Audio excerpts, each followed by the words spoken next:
Shalom Baracha. I hope you're good. I will speak to you later. Be'ezat Hashem. The Parsha of this week is the Parsha of the Mishkan. The Parsha where Hashem said to Moshé Rabbeinu to build the Mishkan and the Veshachanti betocham. And then Hashem will live, he will his residence, it will be not in the Mishkan, but among the Bnei Israel. So really, it's not, it's hard to understand this. Hashem, you want a Mishkan, you want a house. Usually when somebody builds a house, he built it for himself, not for somebody else. So Hashem, usually Hashem, he asks, build me a palace for me. But Hashem, he said, ve'atzu li mishkan v'shachanti b'tocham. That means that Mishkan, it's for who? For who? Because Hashem said, build me a Mishkan, but I will reside on you, not on the Mishkan. So from here we understand that really Hashem, he don't need a house. He don't need a Beit HaMikdash. What he needs the Jew, the person, himself. That's what he needs. They ask you Mishkan. So what they need? Why to build a Mishkan for Hashem? Well, my friend, because the Bnei Israel, they did a lot of damage. When they did the Avodah Zarah,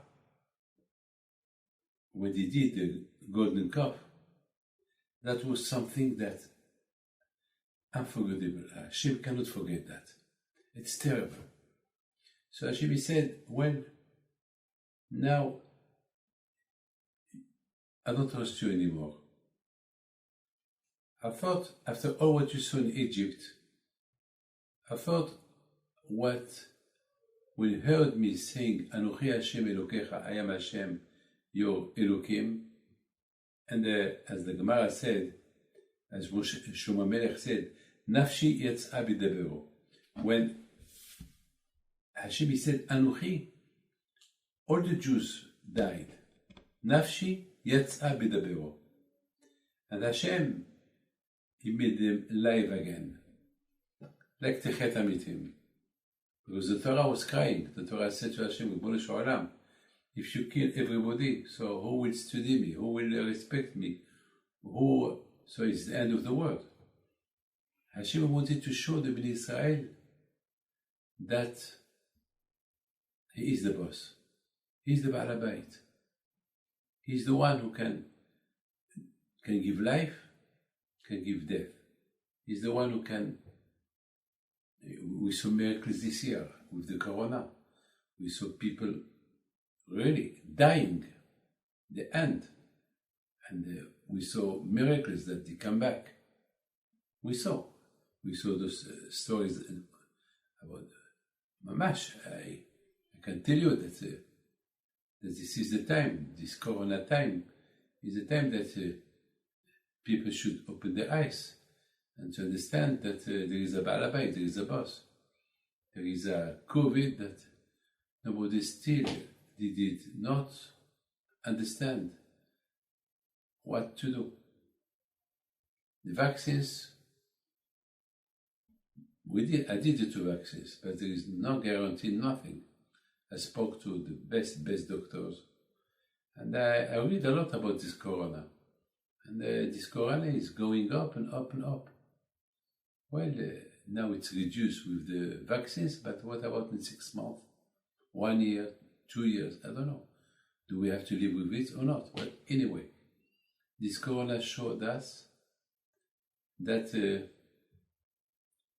the situation that we knew before, it changed.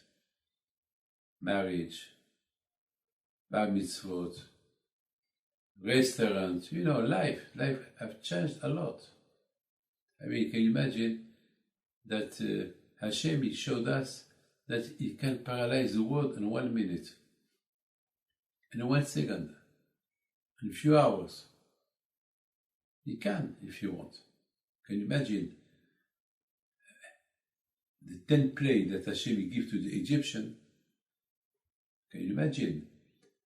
Each plague that Hashem gave to the Egyptian, it lasted only 7 days. Because if the plague will last more than 7 days, all Egypt will collapse, all Egypt will die. So can you imagine a corona like this, if it go up, and without stopping, it could be catastrophic, disaster. But we prayed always to Hashem that will stop. But anyway, we saw that Hashem wanted to show the Bnei Israel that he is the boss. He is the Balabait. He is the Balabait. And unfortunately, the Jewish people, they saw what no one saw. All the Neshamot, they were there. They heard Hashem saying, Anochi Hashem Elokecha. And then they did, after 40 days, they did the golden calf. That is something that Hashem cannot forget and cannot forgive. He wanted to destroy all of them, because it's like you have a Mercedes, you change a Mercedes against a bicycle. It's something that you cannot understand, you cannot believe. I mean, can you imagine changing God against the golden calf? It's something that you can, after all what you saw, it's impossible. So, my friend, of course, the Bnei Israel, they did a big teshuvah. They come back to Hashem, very good. But Hashem told them, I accept your teshuvah. And Moshé Rabbeinu said to Hashem, please Hashem, do me a favor. I ask you one thing. What? Please Hashem, stay with us. Stay with us, don't leave us. Your name should remain with us. And beside this, and Hashem said, okay, I will stay with you. Because at the beginning Hashem said, I will send a representative from me, an angel, to help you to go to Israel. But I will not be with you. So Moshé Rabbeinu said, please, if you are not with us, it's finished. You are our protector. You are the one. So Hashem said, okay, I'll accept. So Hashem said, can I ask you another favor? Hashem said, yes, what? You have to stay with us all the time, only with us. You should not let your name among any nations, only on us. Moshé Rabbeinu said, okay, I accept. That as well I accept. So that was Sha'at Ratzon. That moment was a moment that Hashem was happy. Why? Because he saw the Jewish people did a big teshuvah. And then really, Hashem saw that without the Bnei Israel, there is no future for the world. But only the Bnei Israel accepted the Torah. The rest of the world, they did not accept the Torah. And only the Bnei Israel can trust. So Hashem was, beside this, he saw that he did a big teshuvah. And this is the teshuvah about. When Hashem created the world, he created something before the creation of the world. What? The teshuvah. That if the Jewish people will do sins, averot, so they can come back to Hashem. They can say to Hashem, please Hashem, forgive us, sorry, we will not repeat, and Hashem will accept. So that was the condition when Hashem created the world, so the Malachim, the angels, cannot complain about the Jews that they did a sin. Of course, if they don't do teshuvah, it's a problem. But if they do teshuvah, if the angels will complain, so Hashem can tell them, I created the teshuvah before I created you. So they have the right to do teshuvah. You know, today when somebody do something bad, he go to jail. And the jail, after a few years in jail, well, that's it. He has his freedom. when we do a sin against Hashem, there is no prison. The prison is that we do teshuvah. When we do teshuvah, we are free of prison. So now you understand that Hashem, he was so happy with the conditions that Moshe Rabbeinu told him. Stay with us, stay among us, don't leave us, your Shechina, you will not be among any other nation, only on us. He said yes. And then at the end, Moshe Rabbeinu said to Hashem, can I ask you a favor? So Hashem, he said, yes. Can I see you? So Hashem, he told him, you want to see me? It's impossible. No one can look at me and remain alive. If you see me, you die. It's impossible. You cannot see me. The question is, Moshe Rabbeinu knows. He was in the Shamayim 3 times. And he stayed there 40 days. The first time, then the second time, and the third time. And the third time, Moshe Rabbeinu, he came back with the 10 Commandments again. The first time, it's when the Bnei Israel did the golden calf, and Moshe Rabbeinu break the 10 Commandments. The second time, he remained again 40 days to pray, and the third time, he went to the Shamayim, another 40 days, just that Hashem will repeat with him the Torah, and he stayed there 40 days again. So that the angels will not say, well, the first time that you received the Torah, you broke the 10 Commandments, that's it. So Moshe Rabbeinu, again, he went to the Shamayim the third time, and they bring back again the Luchot HaBrit, the 10 Commandments. So there is no accusation, because always the angels, they accuse the man. Always they try to accuse the man. So Moshe Rabbeinu came, but in those moments, the Jews were doing a big teshuvah, and then Moshe Rabbeinu came to earth on Yom Kippur, and that day Hashem said to Moshe Rabbeinu, Moshe, today it's Yom Kippur, it's the 10th of Tishrei, because he went to the Shamayim on Rosh Chodesh Elul, and after 40 days Kippur, he came back with the 10 Commandments. Hashem give the good news to the Moshe Rabbeinu, I forgive the Bnei Israel. And every year I will give them a day like today to forgive them. So every year on Yom Kippur, we do Teshuvah on Yom Kippur, He forgives us all what we did during the year. So that did, those moments, they were so, Hashem he showed, it was Et Ratzon, he showed, he was happy that the Bnei Israel, they've been waiting, they blow the shofar during 40 days, they did a big teshuvah. Hashem was very happy, that's it. Hashem was very, very, very happy. So Moshe Rabbeinu, he asked a few questions to Hashem, and Hashem, he said, okay, I will be with you, I will remain with you, my name will be only with you, I will not mix my name with other nations, only with you. Now Hashem said, now Moshe Rabbeinu said, I want to see you. And Hashem said, no, you cannot see me. If you see me, you die. The question is, Moshe Rabbeinu knows he can't see Hashem. He was there for 3 times, 120 days, the first 40 days, the second 40 days, the third 40 days, he was in the Shamayim, and he did not. And he knew that he cannot see Hashem.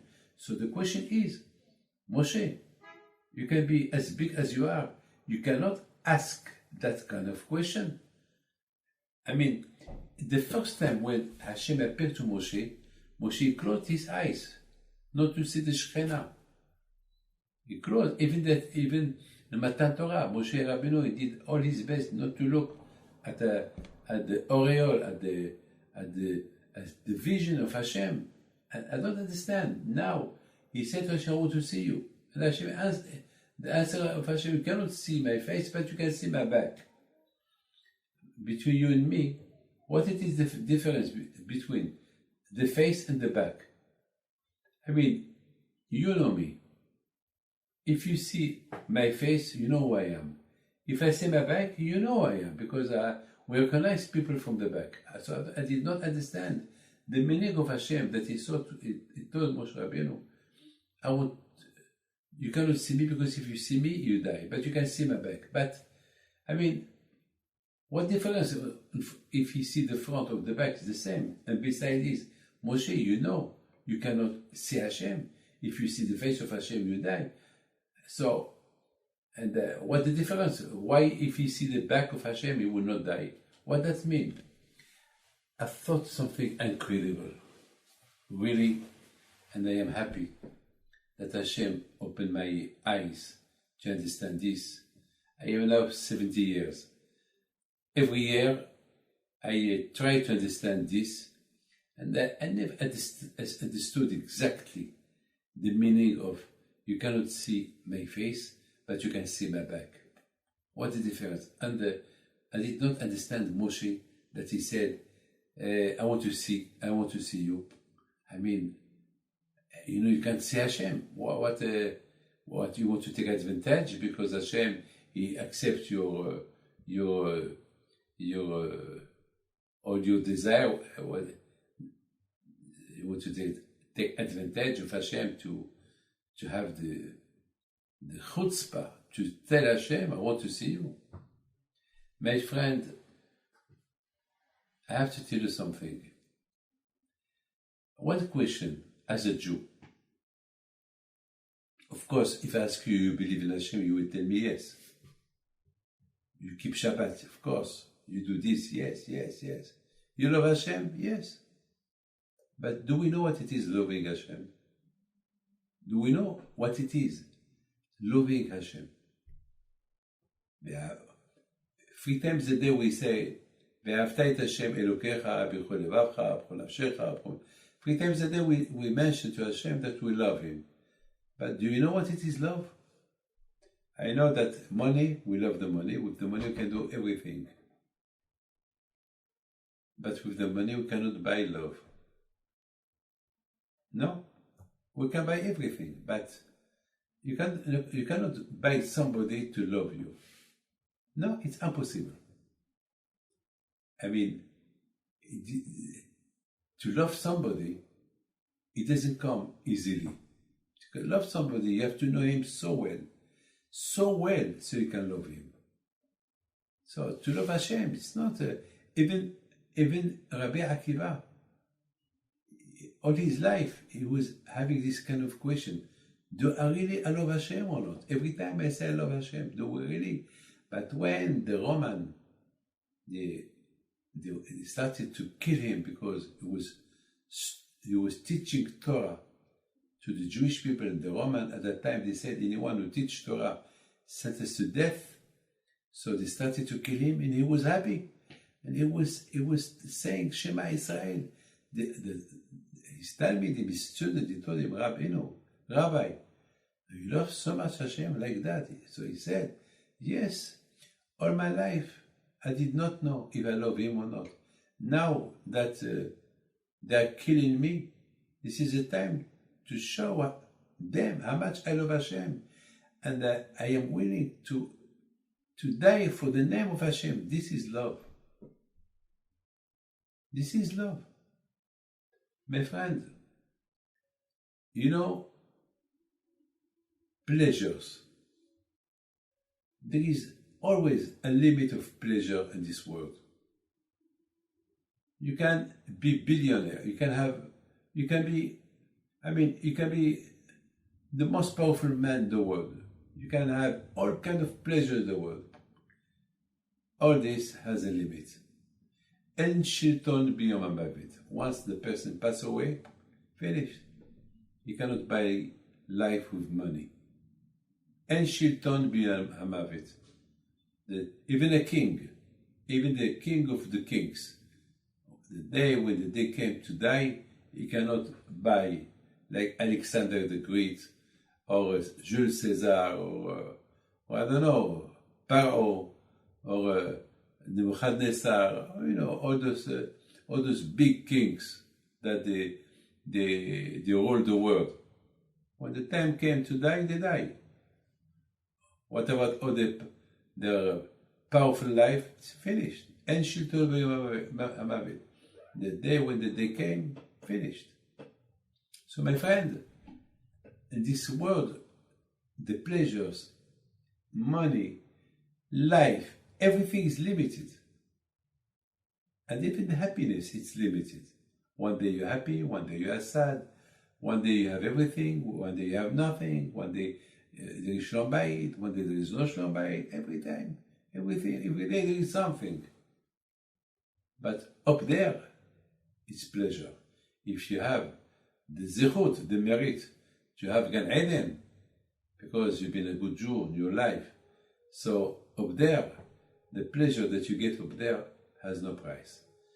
The Gemara said, the Pirkei Avot said, יפה שעה אחת של קורת רוח בעולם הבא יותר מכל חיי העולם הזה. 1 hour of pleasure up there, it's billions of time better than all kind of pleasure of billions of years in this world. But no one came from up there to give us an idea what it is the kind of pleasure up there. No one. No one. עין לא ראתה. No one. No one. No one know. No one know. This is the surprise. There was somebody who told me, Rabbi, can you give me a proof that there is something up there? So I told him, can you give me a proof that there is nothing up there? He said, no, I can't prove you, but you are a rabbi. Can you prove me? Teach me. I said, no, I cannot prove you. I cannot, no. It's something that is the big surprise. He said, but it's easy to talk like that. I told him, look, do you have a doubt? He said, yes, because maybe there is nothing. Maybe there is nothing after death. So we talk about pleasures, but we know once the person is buried, that's it. I mean, how can you tell me there is something up there? I said, look, what about if there is? If there isn't, sorry, there isn't. But what about if there is? For me, I have no problem. I believe in Hashem. For me, there is no problem. I told him, when I was a baby, my mother, she fed me from her breast milk and faith, emunah. So, for me, there is no problem. I believe in Hashem. But for you, I feel sorry for you. If you don't do an effort to think, I mean, you think, you realize something. I mean, there is nothing, there is no invention that we have today without thinking.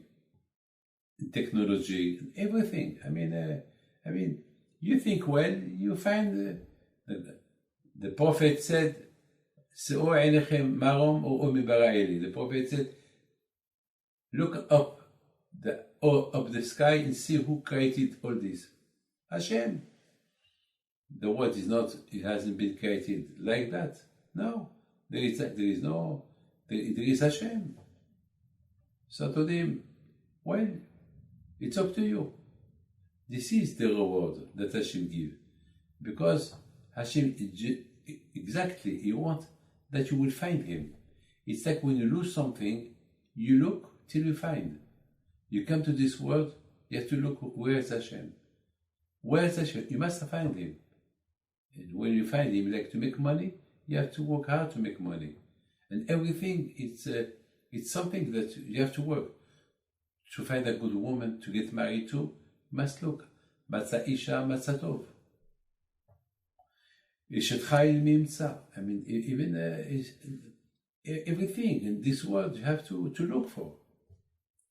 My friend, I would like just to tell you something. Moshé Rabbeinu alav hashalom, he was in the Shamayim for 120 days.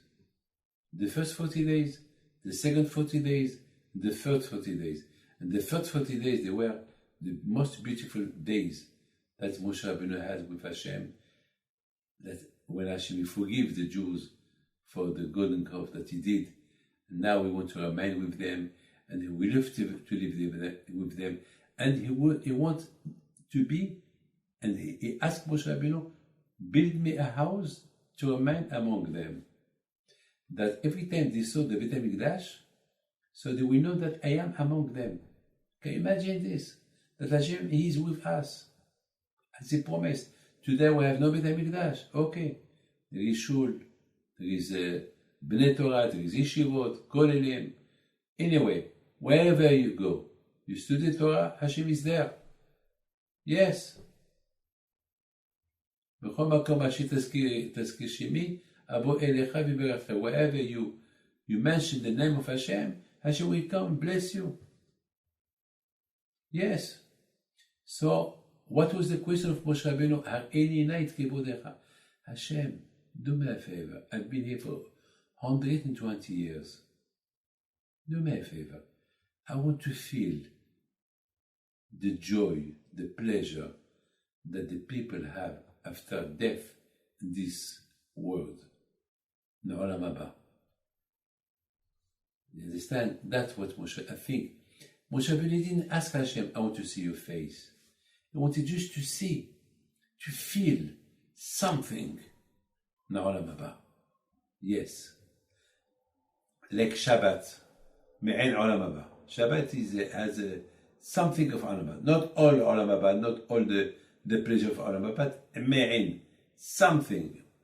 It's like when you go to a perfume shop, and just when you go out, you smell perfume, but you didn't put perfume in you. It's just because the environment of you've been in an environment of perfume, so the perfume, it was in the air. So this is Shabbat. Shabbat, it's like me'en olam haba, but the real perfume, the real perfume, it's when you are in olam haba. That's what Moshe Rabbeinu, he said to Hashem. I want to see your kavod. I mean, I know that here in olam haba, 1 hour here, it's the pleasure of 1 hour, it has no price. I want to feel it, Hashem. Hashem told him, look, you cannot feel it because you are here with your body. And because you are here with your body, you cannot live, because that pleasure of olam haba is so strong for the body, so the body, it cannot live. It's like the fire. If there is a big fire, the more you approach the fire, you can get burned. But you can feel it from far away. So Hashem said to Moshe Rabbeinu, you can't. Because as you know that when Moshe Rabbeinu was up there, he was with his body. Like the Malachim said, what this man is doing among us. That means that Moshe Rabbeinu, he was with his body. And a body cannot stand the pleasure of Gan Eden, the pleasure of up there. So Hashem said, he told him, you can look at my back, but it's the same. But my back is not like the face. At my back, that means this earth. Because when you study the Torah, you feel Gan Eden too. I'm telling you, since the COVID, or Hachem, I was in the yeshiva all my life, but I never appreciate Torah till this year. Mamash, I'm telling you, I really appreciated the Torah. Baruch Hashem, the pleasure of the Torah, when you answer a Tosfot, a Rashi, you answer a Rambam, you answer a contradiction on the Rishonim, the Haronim, Mamash, Ta'amur Ukidu Hashem, you test Hashem, you want to taste the pleasure of Hashem, so you can find it in the Torah. That was the answer of Hashem. Hashem said to Moshe Rabbeinu, Moshe, you cannot look at my face and feel the pleasure of Gan Eden and you with your body and to remain alive. The only way is study Torah down there. This is my back is big. And the back of me is the other world. Here, down here, in Zurich, in Israel, in France, America, everywhere. With the Torah, we can feel what it is Hashem. Now, my friend, understand the Parsha of this week. The Parsha of this week, Hashem, he said to Moshe Rabbeinu, tell the Jews to make a collection of donation for the Beit HaMikdash, for the tabernacle, for my house. But I will live among them. My residence will be among them. So what do you need a Mishkan for? Just to remind them, the Mishkan will remind them that I am among them. Understand? This is, now that the Beit HaMikdash, it doesn't exist, it's not here. But there is yeshivot, there is synagogues. And this is what Hashem said to Moshe Rabbeinu. Tell them to, but in this Parsha, instead of that Moshe Rabbeinu will talk to them about the collection of the donation for the Beit HaMikdash, he started to talk to them about Shabbat. It's amazing. Moshe, you didn't come back from up there to talk about Shabbat. You came from up there to talk about collection of money to build Beit HaMikdash. So why you start to talk to them about Shabbat? You work 6 days and you keep the 7th day. Why? My friend, the answer is, and I will finish, because Moshe Rabbeinu, when he came from up there, he was smelling Shabbos. Because up there, it's Gan Eden. Up there, the pleasure of up there, it's no Ain Lo Ra'ata. No one can feel it up there, only after death. So, but when he came up there, he came with the promise of Hashem. V'ra'ita achorai, you will look at, you will see my back.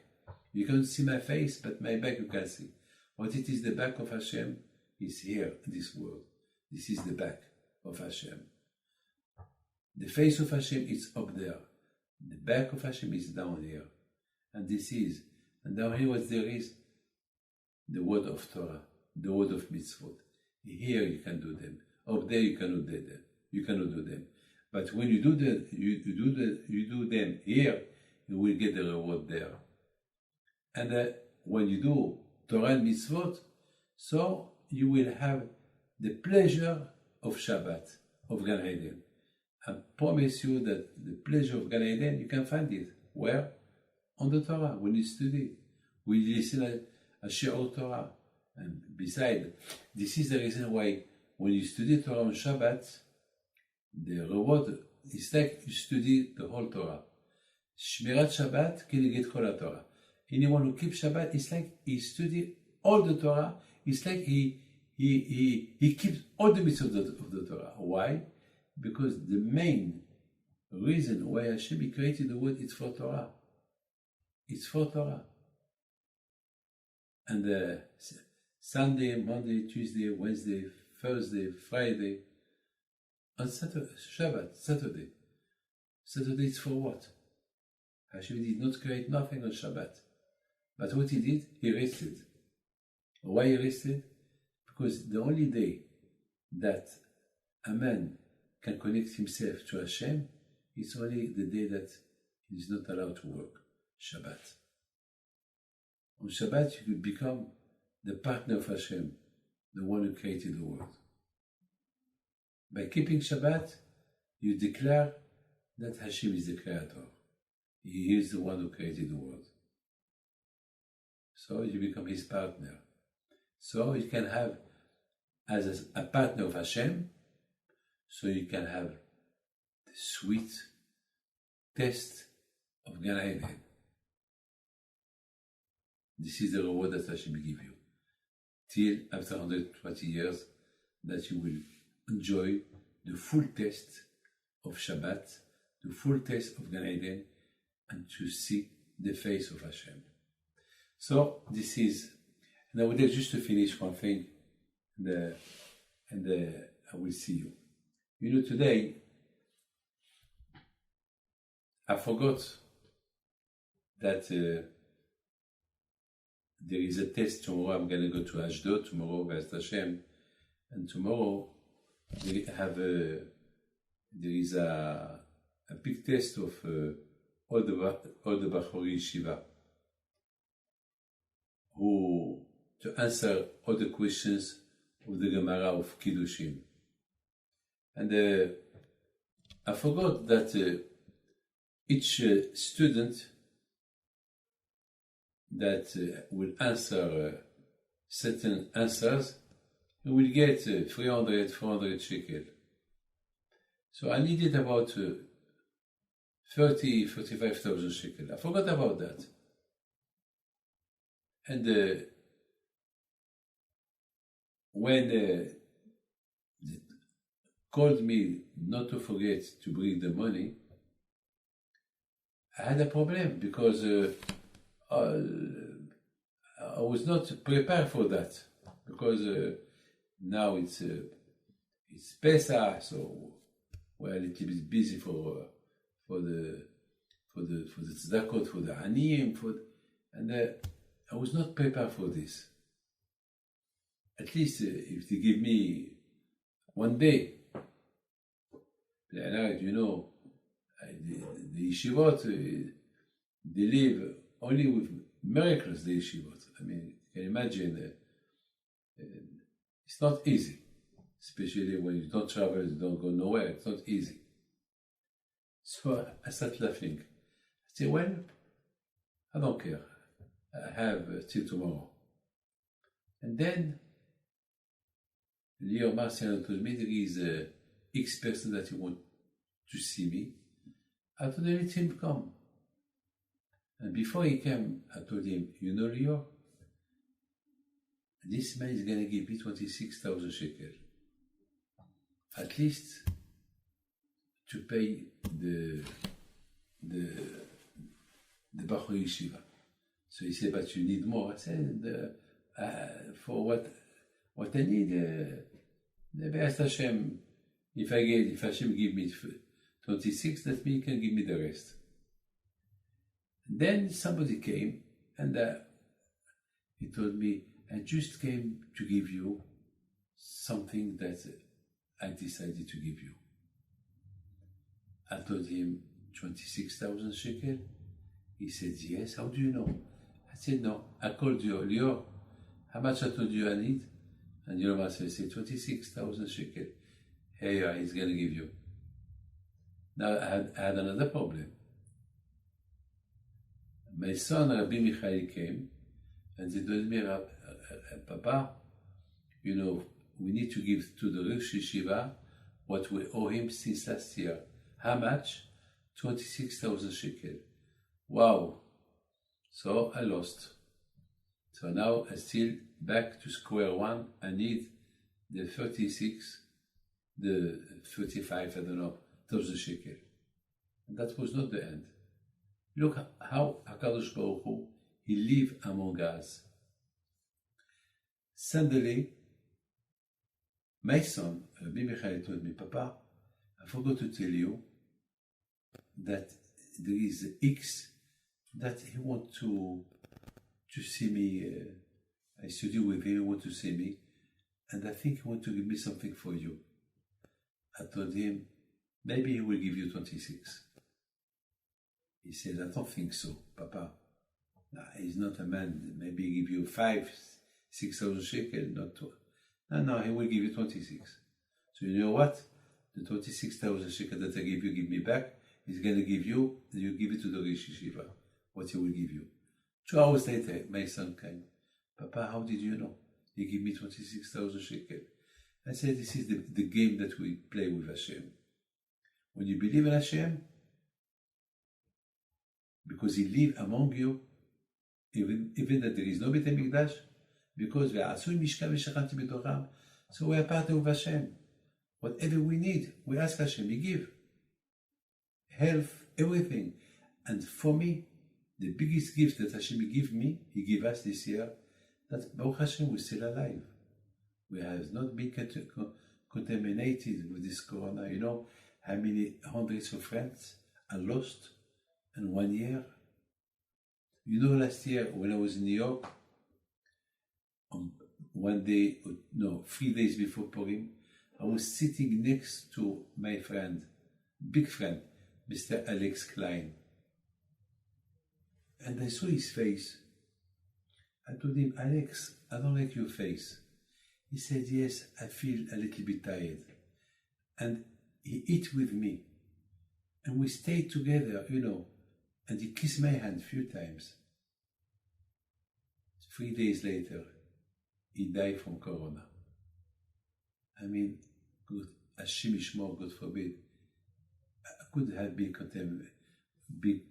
contaminated from him. And Baruch Hashem saved me. And I am here. How much I have to say thank you to Hashem. So, Be'ez Hashem, we pray to HaKadosh Baruch Hu that will be over, and Be'ez Hashem, back, the life will come back like before, as usual, with good health, Be'ez Hashem, with Hashem being with us all the time. Amen.